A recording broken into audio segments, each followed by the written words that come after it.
field devoted to the analytic description of behavioral change.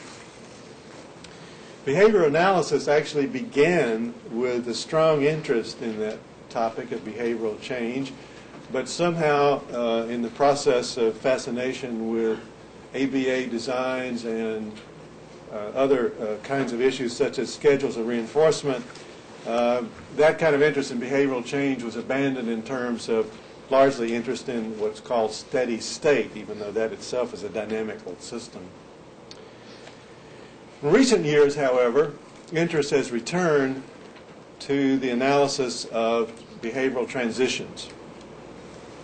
This interest parallels and is inspired by the development of dynamical systems theory being applied in many, many, many other areas. Now, no one is better qualified to discuss this topic today than John Staddon.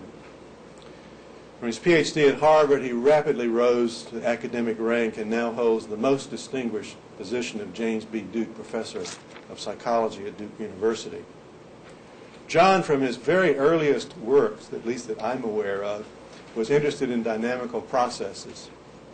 And the influence of his work overall was most evident in this recent SQAB meeting, where his work was cited more than anyone else who's working in the field.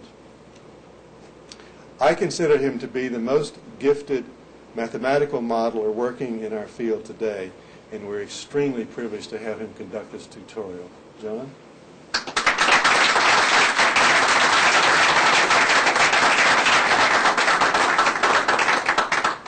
Well, it's of course impossible to live up to that, so I'll take my coat off. Thank you very much, Jack. Okay, I'm going to be talking about very, very simple aspects of dynamics. This is supposed to be a tutorial, and so it seemed to me important to try and get across a couple of very simple ideas rather than plunge into the somewhat murky waters of chaotic attractors and things of this sort. So we're going to start with very, very simple things. See if it works. Can you all see that? It's important to see the pigeon, at least, which will be the last connection with real animals probably that we'll make during this tutorial. The head under the pigeon is Benvenuto Cellini, who's famous for other things. Okay. Let's talk a little bit about why we need models. Now, this is a question that I think doesn't need answering for many people, but on the other hand, I think for many people at this meeting particularly, they will want to know, why do we need models, what is gained by them, and so on. Well, I've got a couple of quotes here from a man called B.S. Skinner, who's familiar to some people here, and I wanted to say a little bit about them. The top one, which I've labeled A, says that, according to Skinner, we do not need an explanation of an observed fact which appeals to events taking place somewhere else at some other level of observation, described in different terms and measured, if at all, in different dimensions. Many of you are familiar with that quote, I'm sure. On the other hand, in some other place, he says that it's okay to have a formal representation of the data reduced to a minimal number of terms. Well, what I want to point out is that A contradicts B, or B contradicts A, as you prefer, because reduction to a minimal number of terms will often entail events at some other level of observation. I don't know why this hasn't been widely noticed, but those of you who are familiar with such deep and abstract theories as, for example, Mendelian genetics, might care to notice that Mendel's 1-2-1 formulas fit perfectly well with assertion B there, that is, they're formal representations of the data reduced to a minimal number of terms, but they also, in the fullness of time, entail recognition of things called genes, which are not measured by counting sweet peas.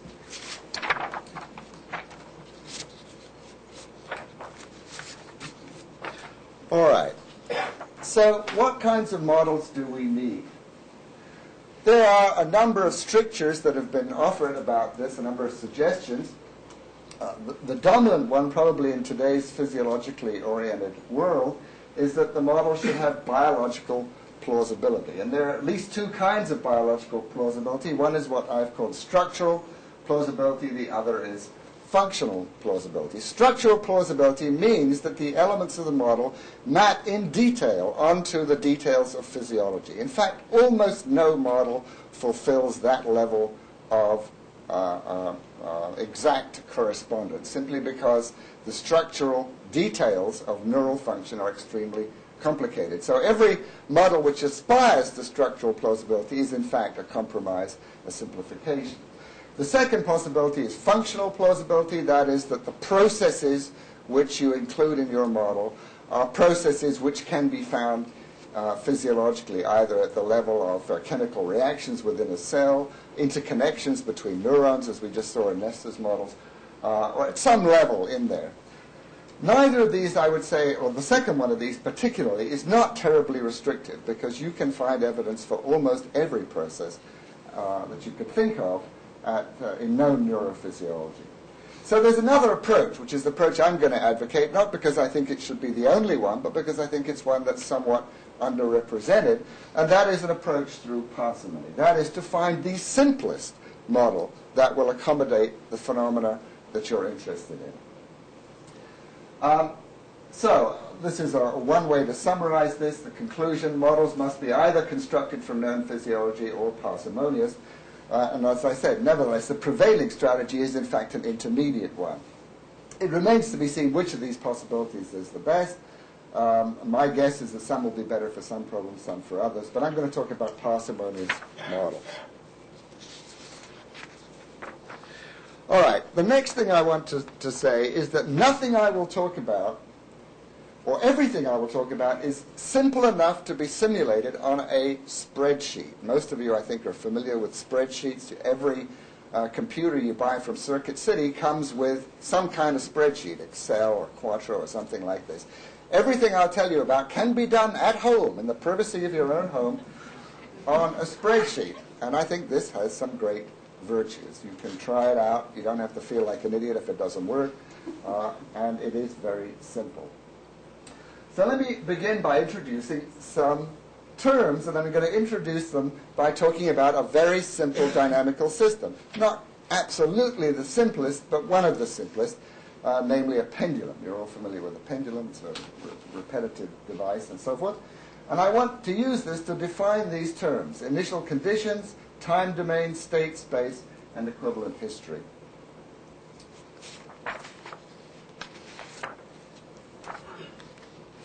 All right, just to show you that I really do mean spreadsheet, here's a spreadsheet.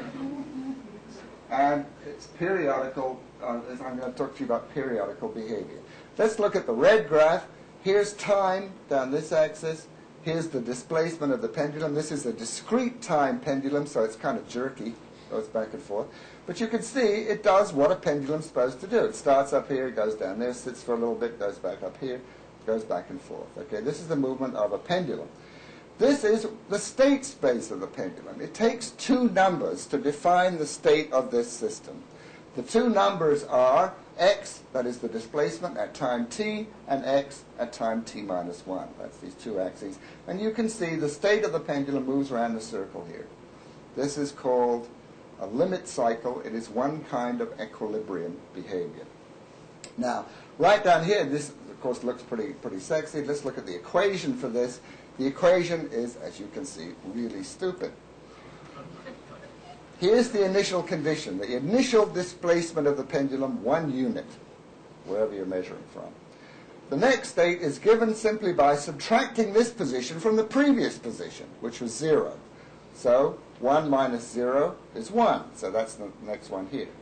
The next position of the pendulum is given by subtracting this position from the previous position. That gives you 0. And by iteration of this process, you can see here there's the little formulae and a lotus notation.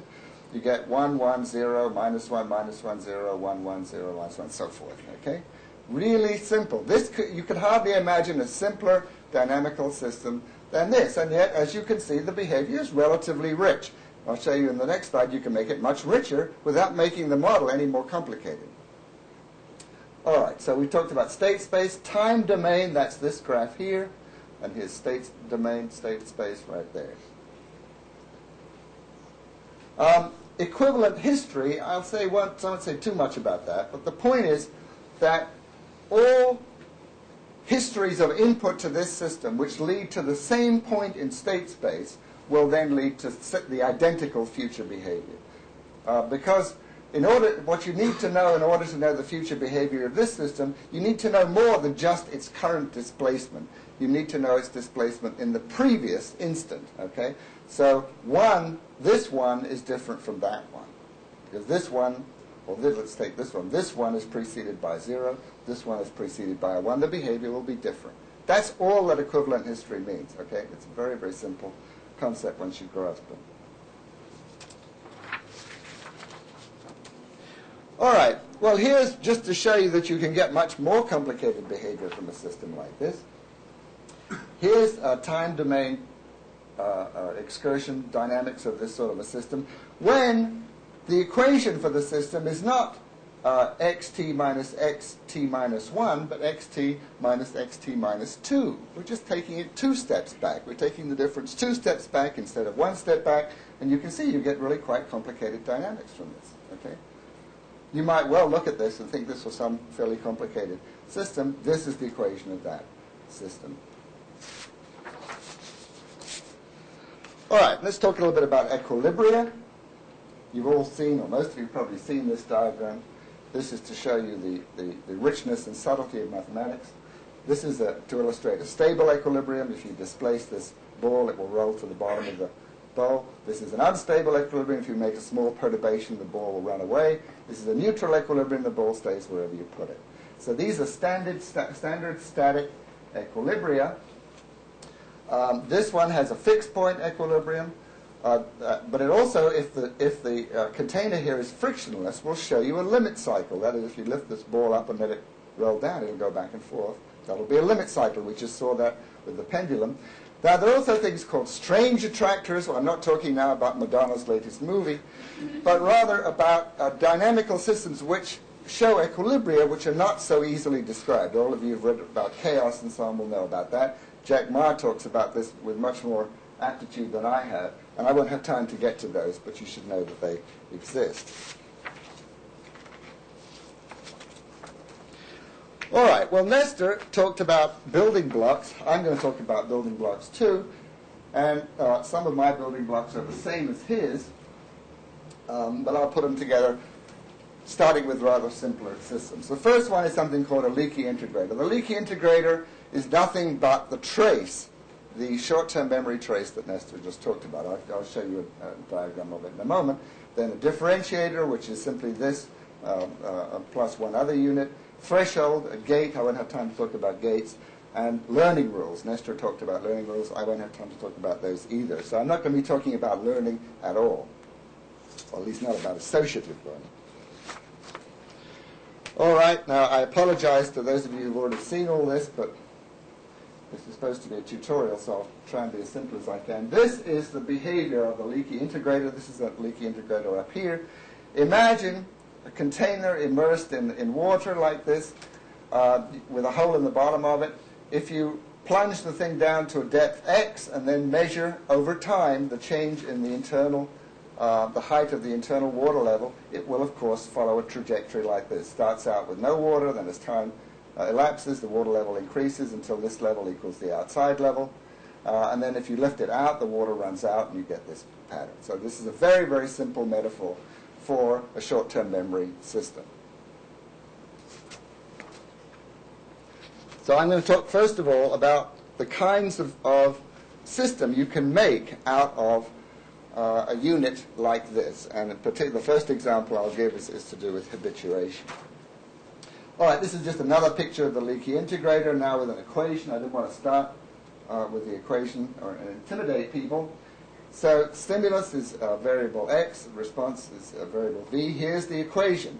The value of v in the next time step, vt plus 1, is equal to a proportion, a being less than 1, of the previous value. That's because the water's leaking out of the bucket, plus a complementary fraction of the input, how much water's coming into the bucket. So this is the equation of the leaky integrator. All right, now, before we get to the actual phenomenon, let me make some definitions. These definitions, well, let me just make these definitions, and I think they'll make sense to you as we go on. I'm going to be talking about, first of all, the phenomenon of habituation, with which I think all of you are going to be familiar, and then the second example I'll give is feeding regulation. Well, let's just think about it in the context, first of all, of habituation. So response strength is the level of the response, startle response if it's a habituation, which is usually measured in some physical units, the magnitude of the rat startle, the turning angle of a nematode when you tap on its dish, and so on. The term reflex is the process that intervenes between the stimulus and the response. The reflex may be actual if you're actually looking at real animals, physiological, or theoretical. I'm, of course, going to be talking about a theoretical reflex, but we'll see it does match up in its dynamics, at least, with real reflexes. If the reflex is theoretical, then we can specify exactly its strength and its state at any time. Reflex strength down here, this should be make the old Skinnerians happy, is the potential response strength at any time given a standard, I've put the standard response, that's a mistype, it should be standard stimulus. So that you can imagine, if you've got an animal that you're testing in a habituation situation, you could potentially present a stimulus at any time. The model should say, well, now at this time, if you present the stimulus, the response will be so-and-so. That number is the reflex strength at that time, even though you can only measure it by presenting a stimulus. So, as I've said down here, reflex strength is the response strength that would have been measured had a stimulus been given at time t. So, when a stimulus is given, response strength equals reflex strength. Notice that all this definition doesn't say anything theoretical at all. It's simply an empirical definition. Okay. Now we get into more theoretical terms. The reflex state, I already talked to you about a state space, what a state space means. Reflex state is a theoretical concept. It is simply the values of all the variables that define the underlying dynamic process. Now, remember, in the pendulum, there were two variables that define the state of the system. We will talk about systems that require more variables, but not a whole lot more. Notice that when you're talking about strength versus state, strength is necessarily unidimensional. It's some number which tells you whether this response will occur or that response will occur. It's a sort of competitive measure, whereas state is almost always multidimensional. It requires specification of more than one number. Another little distinction I should make down here between parameters and state variables. The number of free parameters in a model is equal to, but it may be less than, the number of state variables. I mean, in the pendulum example I started with, there are no parameters, no free parameters at all, but there are two state variables. Okay, now let's talk about a little system that we're going to use to account for some data from on habituation. But I want to first show how the relationship between an integrator and a differentiator. Here's a particular pattern of responding, this purple line. The input is 0, then it goes up to a constant value of 1, goes down again to 0. The response of the system is 0, then a spike, which declines to 0, then another negative spike when the input goes off. Okay? This purple response here is what you would get from the following system. A stimulus comes in to an integrator. The output of this integrator is subtracted from the original input. Okay, so here's the direct input. Here's the integrated input, which is subtracted. And this difference is this purple line here. Now, I've labeled this affect. Why would I label it affect? Well, I label it affect because in every introductory learning book, there's a discussion of something called the opponent process model. Some of you will remember the opponent process model, a lot of mystical stuff to do with that. This is a model for the opponent process system of Solomon and Corbett. It's nothing but a differentiator. Okay. Now, if you go on, we don't forget about the affect, put this output here through a threshold, and then have a response here. This is the simplest possible kind of habituation system. Why? Let's see why. You put in a stimulus, that pumps up the integrator a little bit. So the first response is somewhat less than the input. If the next stimulus comes before this integrator is discharged, there'll be a little bit more negative output that time, so the next response will be smaller, and so on. So as you keep presenting responses, this integrator is pumped up more and more, so that the above threshold response of the system will be smaller and smaller. So this is a simple habituation unit, okay? Let me make sure everybody sees this, because this is the basic ingredient we're going to be using in a lot of other stuff. So if this is not clear, if I've missed out something in explaining it. John, move it up. Move it up. I can do that. Okay, so stimulus comes in. That's like water into the bucket. The direct stimulus is subtracted from the amount of water in the bucket. There's a threshold here, so you don't get negative output, and then you get a response. The more stimuli come in, the more frequently they come in, the more water there is in the bucket, the bigger the negative signal, the smaller the difference between the positive input and the negative stored input, the smaller, therefore, the output. So that's why this thing produces habituation, okay?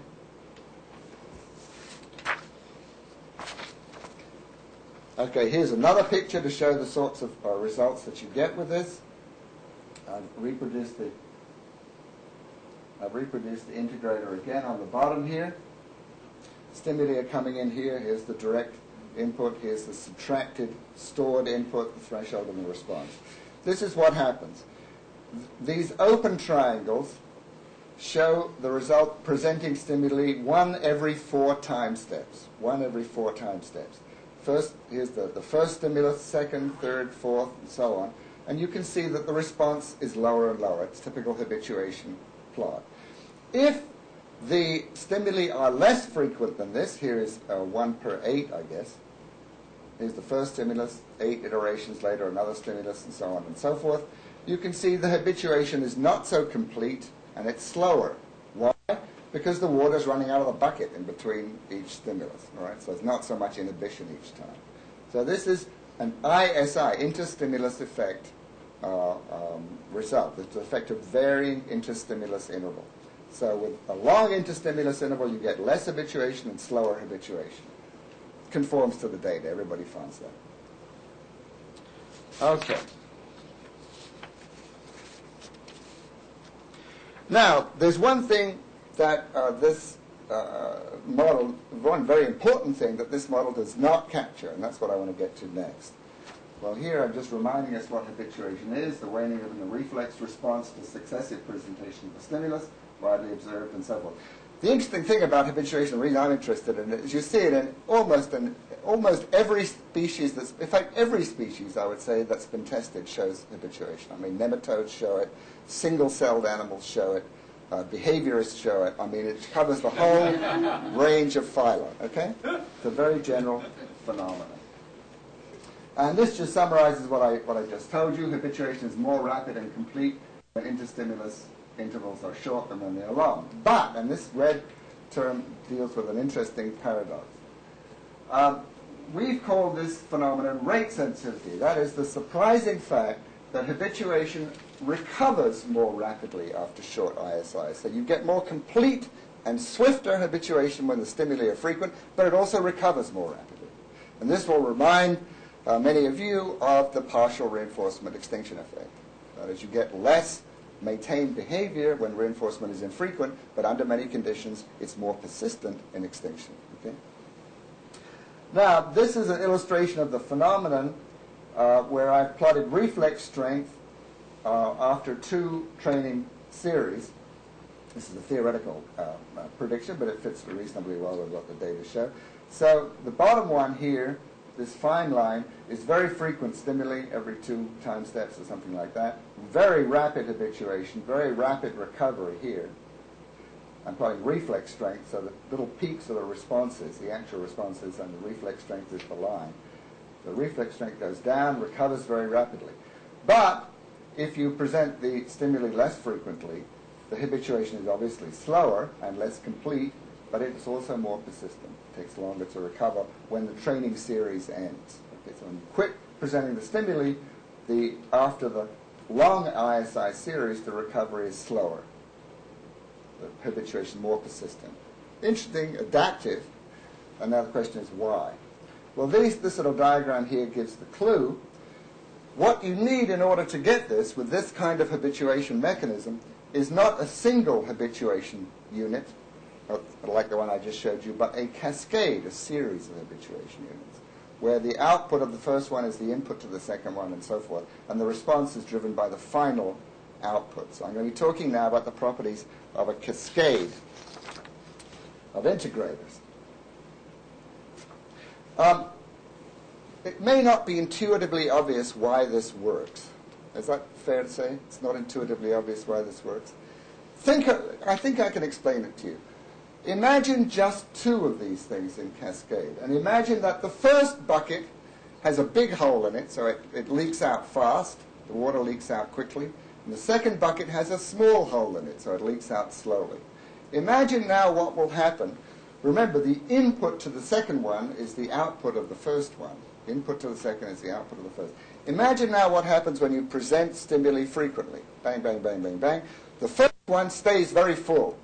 So there's very little input to the second one. Okay? Now you quit.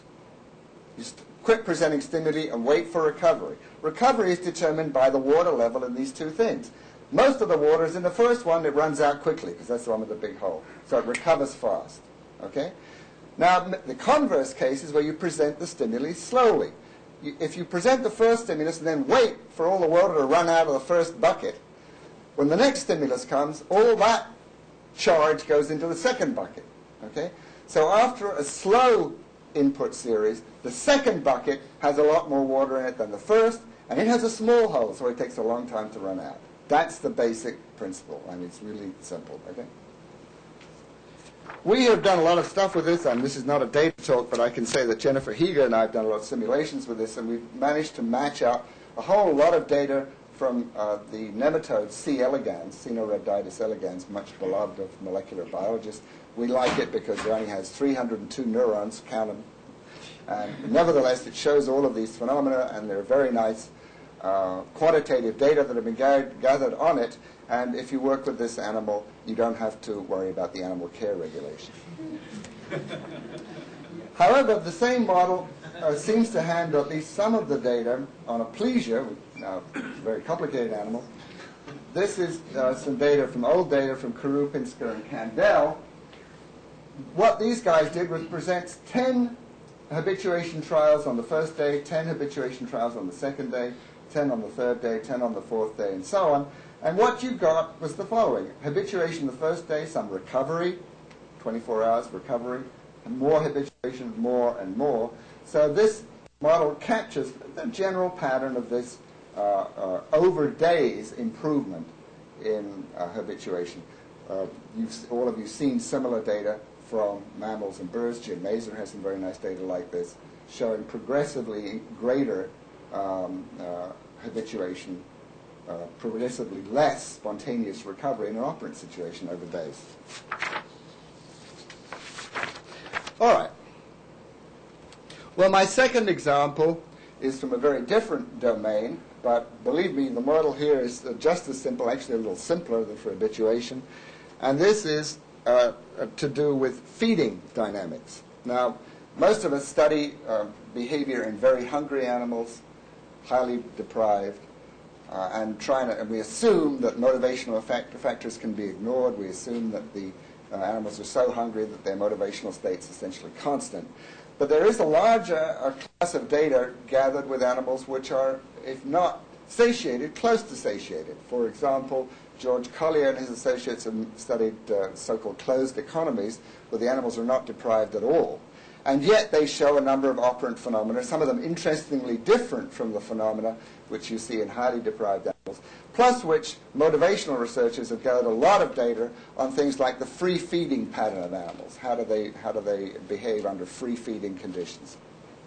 Well, we've been looking at this data, and we think that, in fact, a lot of these results, including many of Collier's results and perhaps even some of the data that have been gathered with highly deprived animals, can be fit by a very simple regulatory model. So let me talk about the dynamics of feeding. And there is a lot of data on this. I don't have time to go over it, but let me just pick out these three key features, or features that seem to us to be keys to what's actually happening in this situation. Now, we're talking about eating in rats, but eating in humans is not very different from this. First of all, the animals eat in meals. That is, they don't eat sort of steadily throughout the day or in random throughout the day, but rather in bouts. The second phenomenon, which I think has not gotten people's attention, I don't know why, it seems like a very striking phenomenon, and you see this in a lot of motivational systems, for example, sleep, drug addiction, various others. This effect is that if you deprive the animal of food for a time longer than the typical inter-meal interval, that then the animal will eat a large meal when the food is then available. This is not rocket science. That shouldn't be a shock to anybody. Deprive the animal, you have a big meal. But what's striking about it is it's only the first meal which is large. It's only the first meal. So the animal makes up most of its deficit in that first meal, providing the interruption is not too long. If it's longer than 24 hours, that's no longer true. But for an interruption less than 24 hours, the whole deficit is made up in the first meal. Thereafter, the eating pattern is exactly as it was before. The normal eating pattern resumes.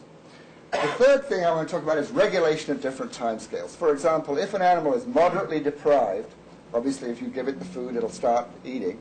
If you interrupt it during that first meal, for example, Doug Mook has interrupted the animal for 30 seconds on, 30 seconds off, 30 seconds on, 30 seconds off, and so on. And there are various other experiments of that general sort. They all show that under these conditions, the first meal, the amount of food eaten in that first meal is constant. It's not affected by these manipulations at all. Not affected. In other words, there's regulation at long time scales. If you deprive the animal of food, it will make up the deficit, as long as the deprivation is not enormously long. Medium scales and these short time scales. And that's sort of tricky to explain. Well, this is just a graphical illustration of this first meal effect. This is a schematic, obviously. So this is a cumulative record of eating. The animal eats and about, quits, eats and about, quits, eats and about, quits. At this point, you interrupt him. The first meal after the interruption is long, but then it goes back where it was. Okay. This is to show long-term regulation. In this case, it's regulation of body weight. I stole this from a neurobiology text, which accounts no doubt for the small letters. But here's the weight of an adult mature animal over a male rat, presumably over time, slowly increases. In humans, of course, it's only the females where the weight slowly increases. Over time, the weight slowly increases. At this point, the animal is either force-fed, which drives its weight up, or it's deprived, which drives its weight down. At point A or point C, the animal's allowed to feed again, and the weight goes back to the normal growth curve. Okay, so there's regulation of body weight. I should make for those of you who are physiologically inclined, I should point out that body weight can be regulated even if intake is not regulated. So in the rat experiments, for example, if you interrupt the animal's feeding for 96 hours, it will not make up its cumulative food deficit, but, depressing for dieters, its body weight will in fact restore to the normal level. So there are other mechanisms than food rate control to affect body weight. All right, these are some data from an experiment with Johnson and Collier et al., just to show regulation, that there is regulation of eating intake. Here's kilocalories intake, and the two conditions here are, the condition, what's running along the horizontal axis here, is the concentration of the diet. He diluted the diet with non-nutritive substance, and there are different levels of concentration, but the kilocalorie intake is essentially maintained under free conditions and also under conditions of operant constraint. So the animals do indeed eat less as the density of their diet goes up. This is also very depressing for dieters. You may want to use NutraSweet with your coffee, but you'll make it up somehow later on. All right, so what do the data say about what's going on here? Now, I know you can't read all of this, just this is to remind me, the small letters that remind me, the big letters that communicate to the audience. First of all, obviously, feeding must involve some kind of negative feedback. When the animal is food deprived, its tendency to eat clearly increases. When it's allowed to eat, eventually eating ceases. There must be some sort of negative feedback from the food. I'm going to call this negative feedback signal, undefined as to its physiological properties, a satiation signal. I'm going to assume there's some kind of satiation signal. Second of all, the satiation signal is not simply linked to absorption. Rats, for example, will eventually cease to ingest saccharin solution, which is non-nutritive. Sham-fed animals also cease to feed. although they take longer to do it than normally fed rats. So there seem to be several sources, physiological sources of negative feedback. So the third conclusion here, or the fourth conclusion here, third conclusion, is that because of this regulation, there must be some fixed parameter to act as a reference. Although, again, physiologically, I have no idea what this is. I'm talking now at the level of a formal model. The fourth point here is that the fact that eating is episodic, that is in meals, does pose a special problem. Either different processes must turn eating on and off, or the feedback from food must be delayed. This is an important point. Those of you who were at the SQAB meeting and heard Bill Timberlake talk about his model of feeding will notice that he had two thresholds. He had a start threshold and a stop threshold. Booth, who's another guy who's done a lot of work on this, has two thresholds. I think there's some problems with the two threshold model. It's one other parameter. There are problems because how do you define the onset of a meal if it's very small and so forth. So I'm going to work on the idea that the feedback signal that inhibits eating is delay. And let me just very quickly say how delay accounts for eating in meals. Remember that second slide I showed you with this little pendulum? The only difference between the first slide and the second slide was that the delay was longer. That was the difference in there was between the current state and the 2 steps back rather than 1 step back. You begin to get big oscillations when you put delay into things, so it's a very easy way to get episodic behavior. Delay accounts for eating in meals in the following way. In the absence of food, the satiation signal decreases with time. That's the definition of a satiation signal. Not getting food, the signal, the satiation signal is going to get smaller and smaller. When the signal falls below a threshold, which I'm going to call the set point, eating begins if food is available. But because of the lag between eating and its inhibitory feedback, the satiation signal will continue to decline for a while during the meal. Now, there's a lag in the system, so it takes a while before the food you're eating begins to pump up the satiation signal. After a while, the delayed effects of the ingested food begin to catch up. The satiational signal begins to increase. Eventually, it rises above the threshold, at which point eating ceases. Eating does not resume at once because, again, there's a lag. It keeps on rising because of the food you've just eaten, and it's only when it again goes below the threshold that you start eating again. So under these in a system like this, eating under ad lib conditions consists of temporally separated bouts. This point 6 is not too important for our present purposes. All right, so this is the model of feeding then. Not a complicated model. Here's the satiation signal, here's time. The idea is this is the effect of a single bit of food. You give the system a bit of food, it has a delayed effect. If the bit of food is big enough, the delayed effect will rise above the threshold and then decline below the threshold again. If the bit of food is small, it'll still rise in the same shape, but it just won't go over the threshold. Okay?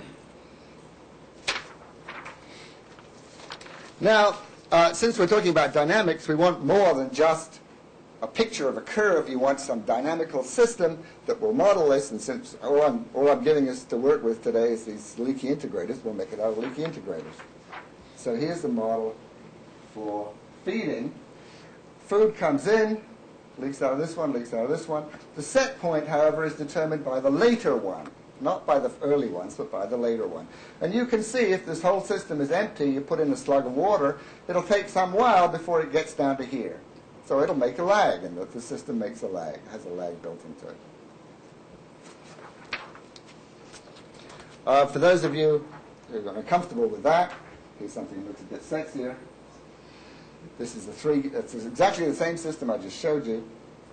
Here's the food coming in. These are leaky integrators with parameters A1, A2, A3. These are the time constants. And there are weight factors, and it's the sum of these weights that constitutes the satiation signal.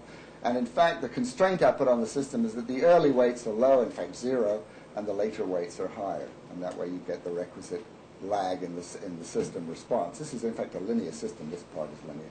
This part, of course, is not. So here we have this lagged system. Here's the sum satiation signal subtracted from a threshold. If the difference is positive, that gives you an eating command. That then goes through some kind of feeding schedule if it's not free feeding, and then the animal or system may or may not get some food out of it. All right, let's see what a system like this does. Here's one example. First of all, of course, it eats in meals. This is when you have rather concentrated food. You can see the meals are 3 or 4 bites long here. This is the what I call reflex strength, or the satiation signal, whatever either term is fine. So this is the free feeding with a large food. If you halve the density of the food, then the time between meals doesn't change very much, but the size of each meal doubles. So you get regulation. This is, in fact, exactly what rats show. If you dilute their food, the frequency of the meals doesn't change, but the size of the meals increases. So the regulation is all in the size. That's very nice. That's what you want. This is just to show the effects of interruption. Again, here's the satiation signal. The system starts very highly deprived, so you get one very big meal, then you get this sort of oscillation. As the thing eats, goes above and below the threshold, which is 1 in this case, so you get eating in meals. Now another interruption. The first meal is large, but the later meals are not. You get back to the regular system of eating again. Okay? This is a system to show, a graph to show the effect of dilution of food over a wider range. If each bite is very tiny, then of course the system cannot regulate, because even if it eats all the time, it can't get over its threshold. So you have a linear proportionality between intake and bite size over this range. But then after that, you get pretty good regulation.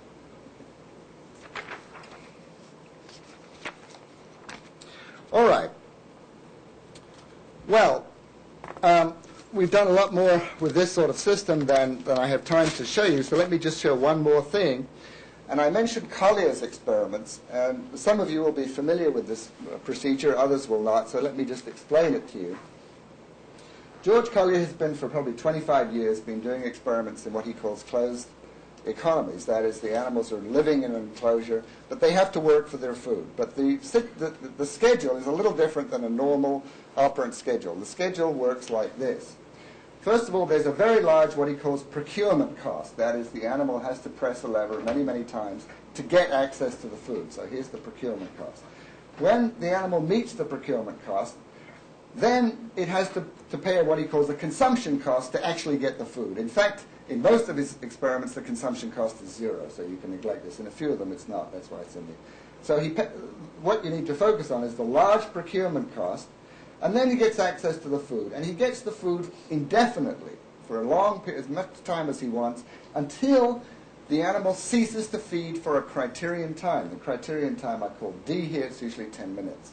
So the animal may make 5,000 lever presses. Okay, this is an animal that's not deprived, other than by the schedule. It's not deprived by the experiment. So he makes 5,000 responses. Then he gets, the hopper comes up, and he can eat and eat and eat. But as soon as he quits eating for 10 minutes, the hopper goes back down again. He has to start over. Okay, so this is his procedure, and he finds very interesting effects. A lot of different experiments. I'll just talk about one of the oldest ones. I'm sorry, the graphs here are a little small, but this is the sort of thing that he finds. Look at the symbols. Here's meal duration, and here's the ratio value going from 1 to 5,000. Okay. What you see is that the meal duration, when the ratio value is quite small, is also quite small, but then towards the end it rises to a very long meal. So he takes very, very long meals. Not dumb, you might think, pretty smart behavior. He has to pay a huge cost for each meal. So the meals get very long. The meal frequency, of course, goes down. Okay? The animal regulates pretty well. I've got lots of different curves from different animals in this experiment. This is not a particularly good one. This curve shows the intake along the vertical axis and the ratio value. And you can see it's roughly constant here, but then it begins to fall off when the ratio gets very, very large. Well, point is, this solid line here is the prediction of this regulatory model under these conditions. And you can see it's qualitatively the same as the data. That is, as the ratio value increases, the meal size does indeed get long, and the meal frequency does indeed go down, and there is, in fact, rather better regulation from this model than from the data. Other experiments, it goes the other way, and so on. Why does this happen? Well, it's pretty commonsensical. If the animal works a very, very long time, 5,000 responses, then it's hungrier, the satiation signal is lower at the end of that period than it would be if the ratio was short. Therefore, once it starts eating, it will eat for a longer time. It's just an interruption effect. Okay. And we have looked at not only Collier's early experiments, but some very recent ones where he's changed the requirements daily, every 2 days, every 8 days, and so on. And we get a pretty good match-up even under those conditions. All right.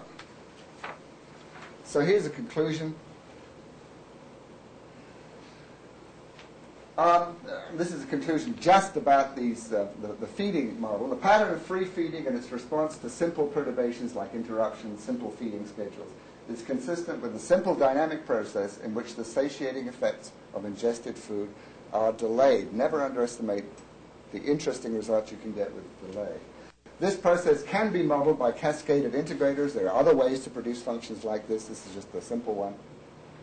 And finally, the same process, same basic process, seems to underlie more complex phenomena such as experimental analogs to foraging. That's the Collier data and some of his more recent data as well. All right. Let me now make a general conclusion and leave a little time for questions. There's a very famous quote that many of you probably know from the physicist Henri Poincaré. He said, and I won't say it in French, I'll say it in English, "The scientist must find order. Science is made with facts as a house is made with stones, but a pile of facts is not a science as a pile of stones is not a house." This is why we need models. It is not the case that by simply accreting facts, the truth will become obvious. There is someone who believed this. Francis Bacon believed this 400 years ago. He was actually wrong. And I think the whole history of biological and particularly physical science shows that he was wrong.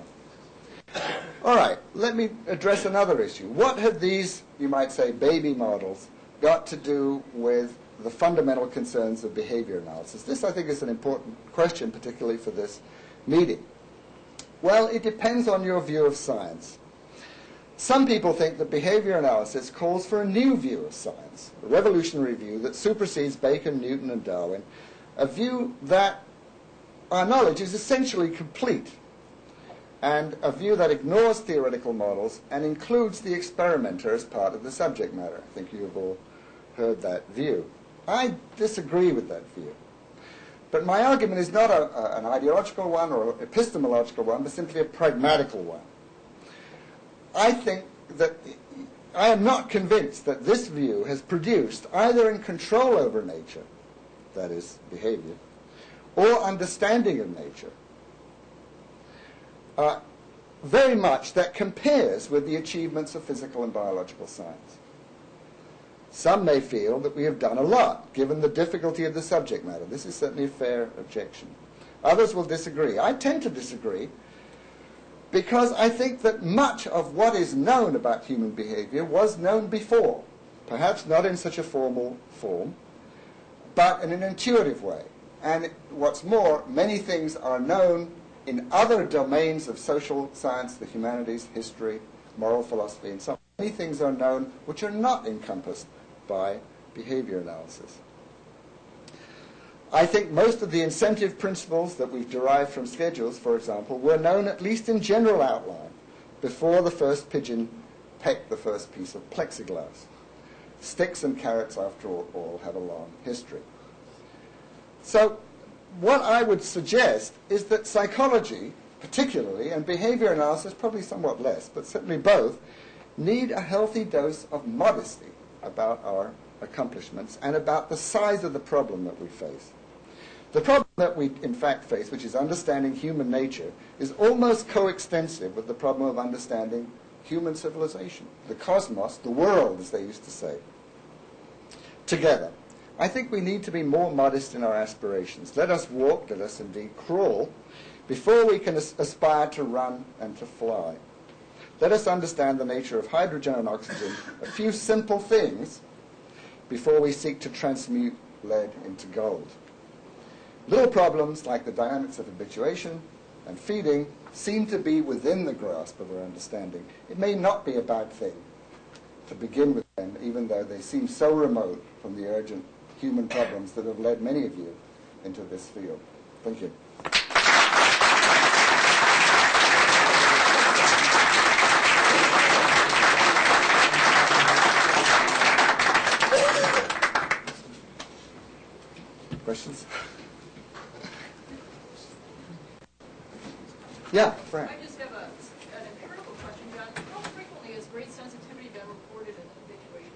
Every place anybody's looked for it, it's been found.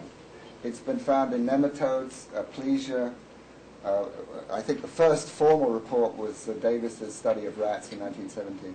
But a lot of people hadn't looked for it. Like they studied the stuff on habituation and paramecium, and nobody did the relevant experiment to see if it's there, but I bet it is.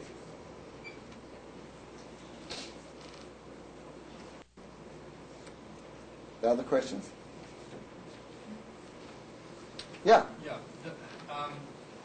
Collier uses a very effortless response in most of his procedures. But if you increase response cost, how does the model handle that? That's a very good question. It doesn't, in the form that I've given it to you, it's just a time-based model. But interestingly enough, Collier and Deanne Johnson published very recently an experiment where they compared the effects of pure delay to the effects of a delay produced by a large ratio requirement, and found them to be essentially equivalent. So at least over the low range, cost seems to be carried by the time delay rather than by the physical effort. But I don't doubt that physical effort is also involved at some level. That's a good question. Yeah. That's right. Yeah? I wondered if you had any thoughts on how the characteristics of the food that was ingested might interact with the delay and the lag. That's a very good question also. This is a completely one-dimensional model. It just talks about food. It doesn't talk about types of food. We know that there is food-specific satiation. I mean, that's why they have desserts. You know, you've munched on your steak, you're satiated, but you'll eat the dessert, and so on. There are a number of ways that could be handled, but we have not yet explored those. But obviously, a comprehensive model would have to include that. You could imagine parallel systems. I mean, this is such a stupid, simple system that certainly biology could generate many dozens of such systems without great cost. Yeah, good point. Yeah, Marta. I've been increasingly amazed by the outputs of these simple models when you put more than one. And I remember you mentioning many times that you just put 2 or 3 and you get things that you could not predict. Some of these things seem to depend on the architecture, and you've used serial architecture and parallel. You've also shown that it produces different results and so on. How do you go about deciding these things? Is it just a question of, it fits the date or reproduces? What would be a test? Do you wait for physiology to indicate something? John, would you mind paraphrasing the question? Yeah. Armando was asking, he's explored these models also. We have, in our lab, we've done a lot of this sort of thing, and you can get very complicated behavior once you begin to cascade integrators or arrange them in different architectures. His question was, how do you decide which is the right architecture, given that there are so many possibilities? Mike, I think this is a very interesting question. There are 2 possible answers to it. One is to say, we'll go to the physiology. But there is always the possibility, which I think should be encouraging to behavior analysts, that the physiology may turn out to be enormously complicated, but the behavior may actually be quite simple. And I think this may be one of those instances. The history, for example, of regulatory feeding models is that there's a great deal of interest in this area in the 60s and 70s. Many models were published, a couple of books and so forth, and then it fizzled. Why did it fizzle? I think it fizzled because the people wanted to link everything in their models to known physiology, and the physiology is actually very complicated. They keep finding new stuff, and where does it fit in the model, and so on. So I guess I would say that route may not always work. It obviously does work in some areas, but I think in this area it may not work. What's the alternative? The alternative is the same alternative as you have in any model-making theoretical field, parsimony. You find the simplest that will account for this. This model is really just that up and down function, which you can create in a lot of different ways. We've just used these integrators, but I've no doubt that a mathematician would say, oh, no, you can use the XYZ function, that'll be much simpler, and so on. Maybe. So simplicity, I think, which is not a well-defined concept, is the only available guide. There's no algorithm for this.